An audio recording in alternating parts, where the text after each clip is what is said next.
When we eat something, our stomach makes hydrochloric acid, and this acid starts to break down the food. This is how we begin the breakdown process, is this acidification of the food. Now, the stomach was meant to hold this acid. It has a mucus barrier that protects the stomach and it can handle these acids. But the intestinal tract is not meant to hold these acids. So when the food that we eat becomes acidified, it'll start to move out of the stomach into the duodenum, which is the first 10 inches of the small intestine. Now, when it does that, since the small intestine can't handle that acid product, what happens is the gallbladder will drop bile down onto this acid product leaving the stomach. Now, the bile is very alkaline. So when this alkaline substance meets this acid product leaving the stomach, it creates like a sizzle.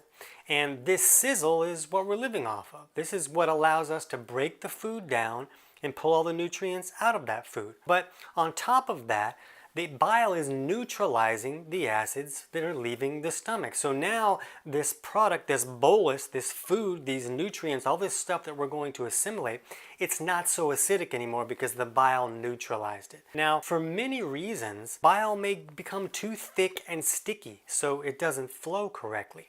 So if the acid product is leaving the stomach and the body's getting the signal to drop this, bile down from the gallbladder, but it's not dropping down because it's not really flowing well, then that becomes a problem. Now the acid product that left the stomach is still acidic and it's moving through the intestinal tract.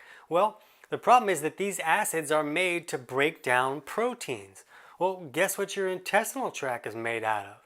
Yeah, it's protein. So the body doesn't want that. The body doesn't want this acid breaking down your intestinal tract and leaking cheeseburger all over into your guts. That's not a beneficial situation. So what the body does is it will draw all the water that's available to this intestinal tract to kind of cool it off and to kind of cool those acids off, and then it'll rush it out the back door. It'll be like, get this out of here before it burns a hole in us.